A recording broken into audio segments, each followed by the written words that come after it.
barayakita.com.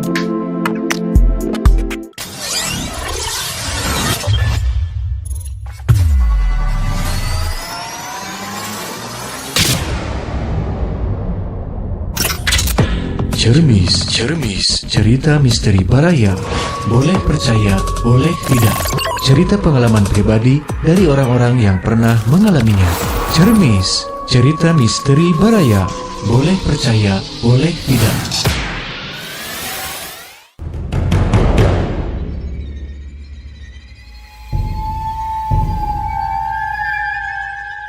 Selamat malam, Baraya kembali hadir. Saya menemani Baraya di malam hari ini di program kesayangan kita, Cermis, cerita misteri Baraya. Boleh percaya, boleh tidak. Tentunya bersama saya Aka Ahmad. Ya, Baraya apa kabar pada malam hari ini, Baraya? Tengah beristirahat atau juga mungkin tengah dalam perjalanan? Tetap hati-hati di jalan dan juga yang lagi istirahat. Semoga bisa santai-santai ya. Sambil saya akan mengajak Baraya untuk kita berbicara tentang hal-hal yang hal-hal yang ya apa ya, seru untuk dibahas ya. Bukan hal yang menakutkan sebenarnya kali ini, tapi hal yang seru untuk dibahas dan juga ada di sekeliling kita ya. Oke, dan ini mungkin hari Kamis di tahun 2022, Kamis terakhir ya. Nanti di 2023 di minggu depan ya.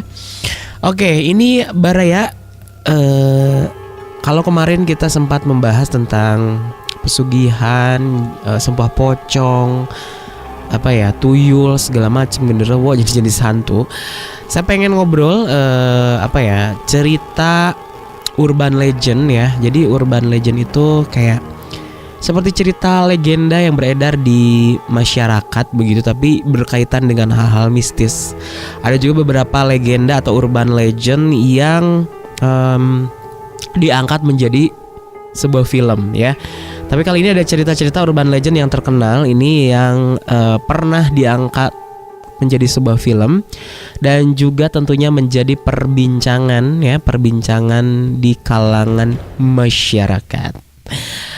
Namun juga nih Baraya, saya tidak sendirian, ada teman saya kebetulan lagi main ke studio. Saya mau kita ajak ngobrol ya Baraya ya. Oke, Kang Atan, malam. Malam, Aka. Oke. Gimana nih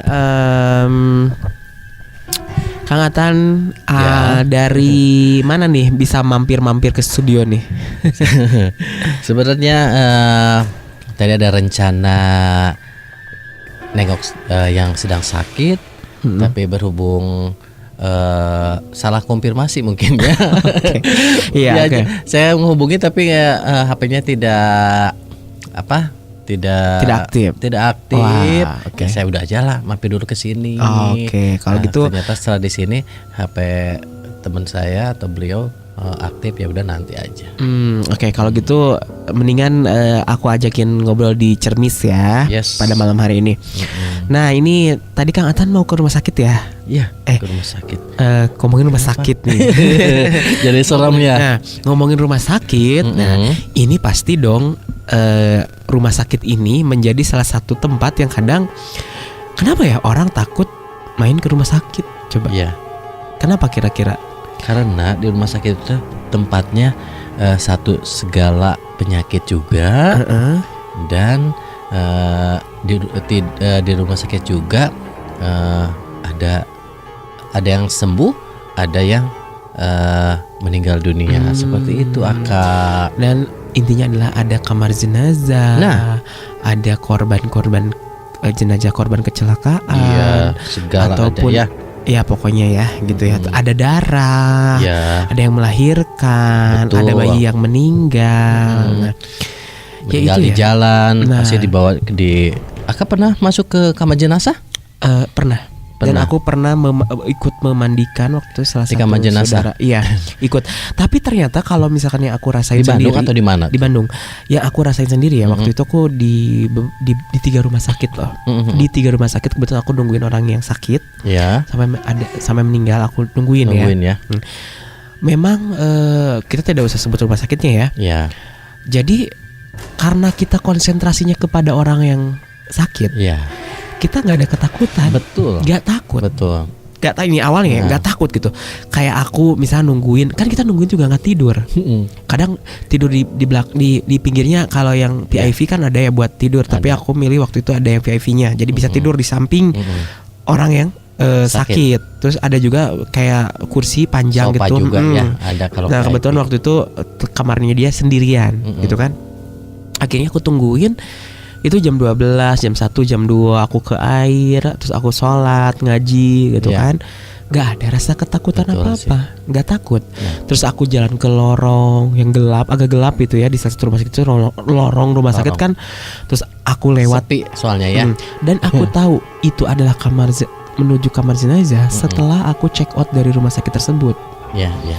Oh jadi selama ini aku lewat, kalau misalkannya aku kan jaga malam mau misalkan aku Ganti perginya oper gitu. nungguin. Aku kan jam 10 malam kan, kebagiannya malam-malam sampai pagi karena yang lain kerja, aku enggak. Aku nungguin. Ternyata orang tehnya ngaliwat teh Kak Kadinya ke kamar mayat. jenazah. Orang teh. Tapi teh sieun ngaliwat teh gitu kan, lewat-lewat aja. Oh kata aku teh. Tapi kalau sekarang mah gitu kan, tujuan naon kita ke rumah sakit gitu kan, setengah 12, setengah 1 ngalewat kamar jenazah rada sieun oge sih sebenarnya gitu. Ya, Atan juga pengalaman dulu Kak ya. Di rumah sakit di atas ya, di masih kawasan Bandung.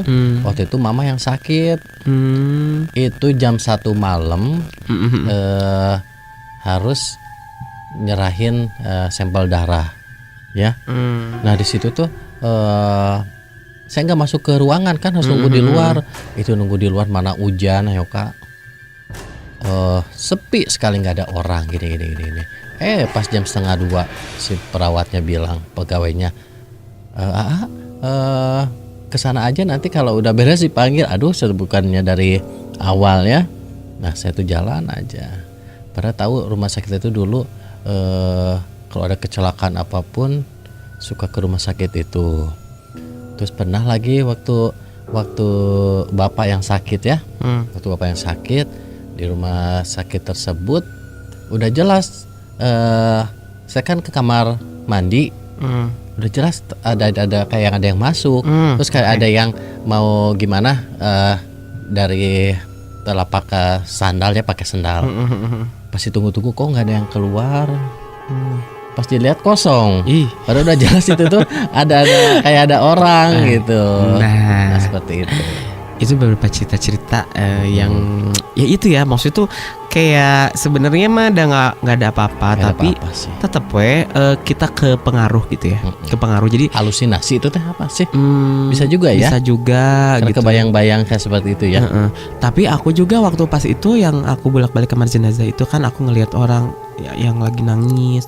Maksudnya aku pikir ya positive thinking aja ya, mungkin keluarganya lagi nangisin. Tapi kayak mungkin juga ya, ngapain nangis di ruangnya. Nah pas aku ikut ke tempat pemulasaraan jenazah kan kita harus ada yang keluarga yang ngeliatin ya. Iya harus ada. Akhirnya aku ikut ke sana, masuk ke dalam. Itu adalah pertama kali seumur hidup aku masuk ngelihat banyak itu ya tempat ya kayak pemandian ada. Jadi ternyata kalau sudah dimandikan bersih kayak baru open gitu ya. Ke tempat kayak stainless ya. Stainless gitu betul. Udah dimandiin, baru setelah itu teh selesai dikedapanin ya, udah rapi udah dikapanin, udah kapanin. Kalau misalkan gimana permintaan dari keluarga juga ya. Kalau mau cuma dimandiin aja dan tapi balik lagi. Aku ngerasanya gak ada ketakutan. Padahal kan itu kan kayak tirai-tirai gitu kan. Iya. Tirai-tirai terus kayak suara air cur. Terus si jenazahnya dibukain, kita ngelihat apa namanya teh nggak. Tapi kan ditutupin Kak. Kan aku mah dari ditutupin nggak? Itu yang tirai mah ditutupin, yang lain orang lain. Ya iya, maksudnya aku mah dikasih tahu kayak ini ke yang ini, maksudnya itu ke kamar ini, ke tempat yang ini yang ditirai ini. Si perawatnya ngasih tahu ayo ke sini gitu kan. Tapi lamun ya pokoknya kalau misalkan sekarang mah nggak mau gitu kan. Tapi karena Asia aura kesedihannya aku juga masih sedih. Aku tahu nggak sih di ruang jenazah itu yang di sudut pojok, senangis aku di situ, sedih gitu. cenah ulang jenazah aku mau anu nurutan cenanya. Aku teh ya memang apa ya namanya kalau kitanya lagi sedih mah ya kasihan teh gitunya, maksudnya takut ini takut itu nggak ada gitu. Iya. Lagi sedih aku teh gitu kan. Lagi cover apalagi nggak ada gitu kan. pikiran ini padahal tahu kita tuh aku aja pernah dulu di IGD ya. Kan kalau IGD segala yang sakit itu ada yang kecelakaan apapun tumplek di situ ya. Nah, waktu itu paman sih yang sakit. Saya nggak lihat bahwa di belakang saya itu jenazah. Saya tuh bersandar aja. Pas lihat, oh saja itu jenazah. Oh, ya Allah kata saya tuh. Baru tuh lihat, oh itu yang ada korban kecelakaan. Oke. Nah ini apa ya tadi kita ngomongin Rumah tentang sakit ya. rumah sakit. Ternyata ada juga nih beberapa tempat ya, beberapa tempat yang ternyata ini tempat ini gitu ya identik dengan cerita-cerita atau urban legend tahu ya, kayak cerita masyarakat atau mitos di masyarakat yang berhubungan dengan kisah-kisah misteri. Ya. Gitu. Nah ini ada yang terkenal gitu ya. Yang pertama ada satu nih, pernah di tahun 2007 pernah nonton nggak film Terowongan Casablanca? Iya. Nah jadi ini Terowongan Casablanca ini lokasinya di Jaksel Ya. di Kuningan ya. Nah ini juga merupakan salah satu lokasi yang dianggap angker. Angker ya. Nah jadi tempat ini tuh katanya pernah menjadi tempat bunuh diri seorang lelaki yang tidak tahu namanya. Ia gantung diri menggunakan kain bekas spanduk. Oh di situ ya, di terowongan itu. Terowongan Casablanca. Bukan ketabrak sama kereta. Kalau di filmnya ya ketabrak apa-apa. Aku nggak tahu, belum nonton. Kita nonton deh. Kayaknya udah ada deh. Filmnya mah udah film lama, tapi kayaknya ada. Tapi kalau di cerita ini mah dia itu katanya mati gantung diri menggunakan kain bekas spanduk. Selain itu juga ada yang mengatakan di lokasi tersebut adalah ada tempatnya hantu kuntilanak merah. Ini sering mengganggu pengguna jalan. Nah, jadi katanya kalau mau lewat situ harus klakson 3 kali. Ya. Oh di situ ya. Itu di kawasan Jakarta ya. Kalau yang di Bandung ada nggak Kak? Ini aku ya kita cari ya. Aku ini hasil browsing. Ini ada yang yaitu dibikin layar lebar ya, namanya Terowongan Casablanca. Ya. Nah, terus ada juga nih hantu jeruk purut. Pernah dengar nggak? Oh yang tujuh pernah.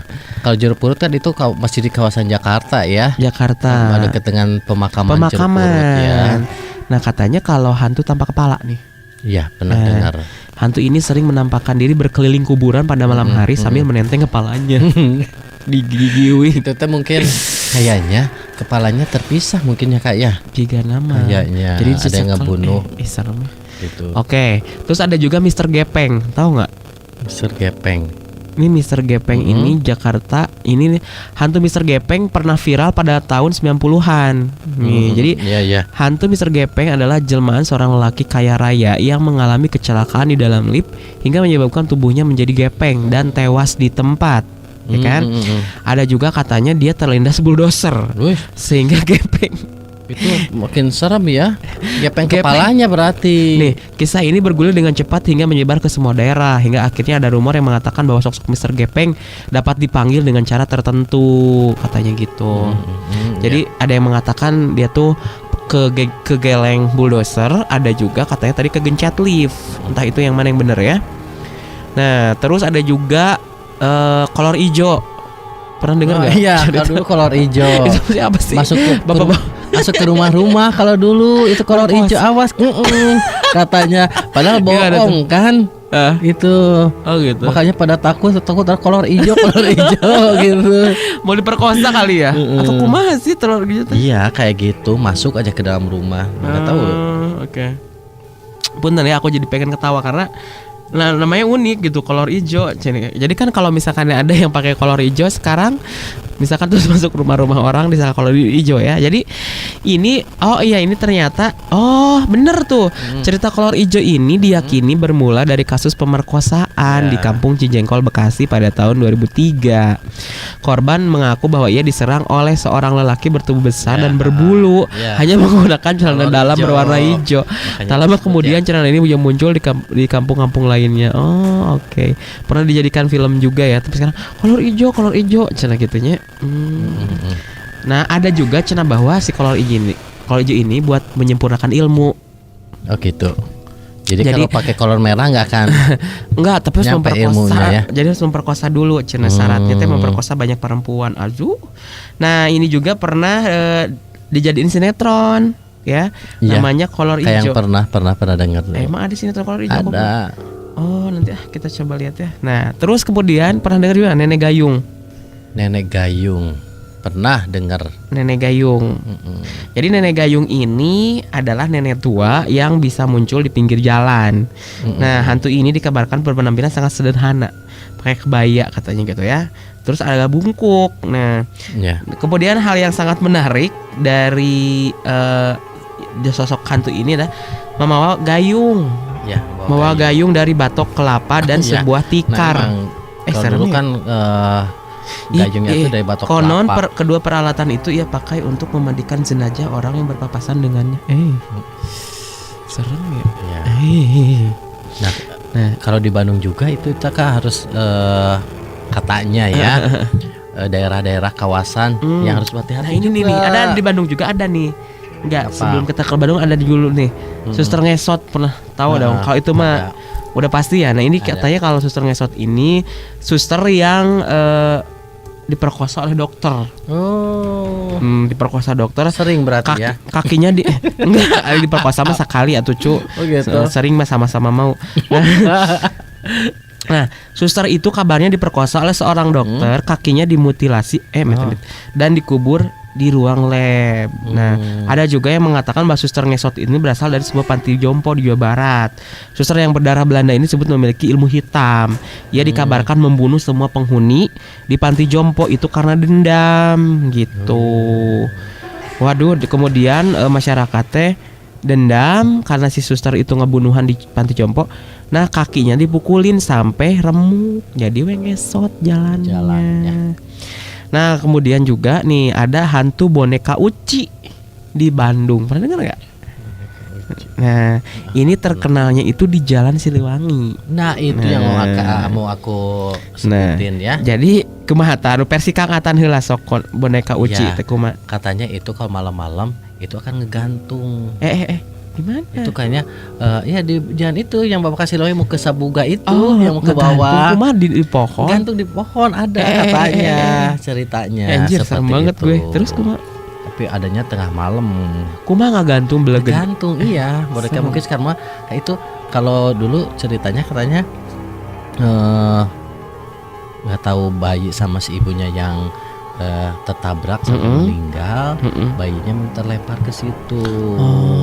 Jadi bayinya dulu mah ada suara nangis juga bayinya itu tuh. Nah, mungkin sekarang bayinya udah gede, nggak bayi terus mungkin.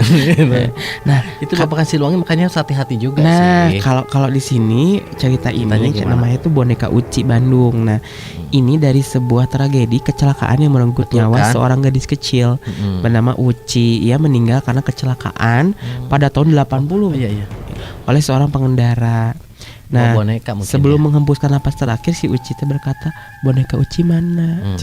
Setelah kejadian itu, tidak sedikit pengendara yang mengaku telah melihat hantu si kecil bergentayangan di sekitaran Jalan Siliwangi sambil membawa boneka panda. Ia juga kerap terlihat duduk di atas pohon di sekitar Jalan Siliwangi dengan gerak-gerik layaknya gadis biasa yang sedang bermain dengan boneka. Menurut orang-orang sekitar, keberadaan hantu Uci ini tidak mengganggu. Aduh, serem juga ya kalau misalkan kita ngomongin beberapa tempat atau juga yang dikait-kaitkan atau berhubungan dengan hal-hal mistik. Kalau di Subang itu Tanjakan ada Tanjakan Emen katanya ya. Terus di mana lagi ya? Kalau Tanjakan Emen mah kata itu sering banget ya dibahas bahwa ternyata bukan sosok Betul. Kang Emen itu Itu ya. karena si bapak itu mah ada dikuburkannya juga dengan Ada, layak, betul. ada keluarganya juga. Itu- Tapi itu mah ulah ya Udah. jin makhluk halus gitunya. Betul. Dan juga konsentrasi kita yang nyetirnya Iya. juga. Kemarin Kalau aku- akap suka nyetir lewat situ. Aku kemarin berlewat situ, kan ke Subang Emang kemarin. jalur itu kalau kita tidak konsen, emang jalannya agak gitu Kak. Kalau serem ya. bagi kita yang pakai motor takut mobil. kebalik ya. Jadi makanya kirain jalannya biasa ternyata kontrol Tapi ternyata jalannya. kalau pas lagi di pengendara mah teu kerasa Ya. Tapi kalau kita turun kelihatan Betul. kita Gini, ke bawah tuh. apalagi kita dari bawah. lihat gini Dan ternyata naik Iya, gitu. tapi ternyata sekarang kalau aku lihat udah ada perbaikan. Jadi lebih lebar sekarang jalannya. Terus kan ada kayak rambu-rambu diperbanyak. Terus ada kalau misalnya yang darurat tuh udah ada ininya gitu. Jadi kayak meminimalisir kecelakaan gitu. Ya begitulah ya Baraya. Kita ngobrolkan urban legend yang beredar di masyarakat ya. Atau mungkin dari Baraya punya cerita apa lagi sih kira-kira urban legend atau cerita-cerita masyarakat yang berkaitan dengan hal mistis yang kira-kira ada di daerah Baraya? Apa boleh Baraya share aja, nanti kita bantu bacakan ya kalau misalkan yang mau di share, ataupun Baraya juga mau nemenin saya kesini seperti Kang Atan nih main-main ya di hari Kamis ini pada malam hari ini boleh ya. Oke kalau gitu Baraya sekian dulu ya, sampai ketemu nanti dengan saya di tahun depan ya. Semoga cermis yang saya bawakan sama Aldi juga, kadang sama Aldi saya bawainnya mudah-mudahan apa ya bisa menjadi hiburan tersendiri buat yang seneng hal-hal yang ya ngobrolin tentang hal-hal misteri ya. Oke kalau gitu terima kasih loh Kang Atan udah mampir. Sama-sama Kak. Terima kasih juga nih makanannya. Aduh banyak banget dibawain makanan ya. Kan biar menghangatkan suasana malam hari ini ya. Oke Baraya sekali lagi selamat beristirahat dan juga mudah-mudahan mimpi yang indah ya Baraya. Terima kasih. Selamat malam. Demikian cermis kali ini. Bagi Baraya yang ingin berbagi cerita misteri, silahkan kirim data audionya melalui email markombarayakita@gmail.com atau silahkan datang langsung ke studio Baraya Kita di Jalan Peta 168E, Kota Bandung. Sampai jumpa di cerita misteri selanjutnya. Cermis, cerita misteri Baraya. Boleh percaya, boleh tidak. Baraya Kita, berita positif dan inspiratif, serta info wisata, bisnis, kesehatan, dan pendidikan. barayakita.com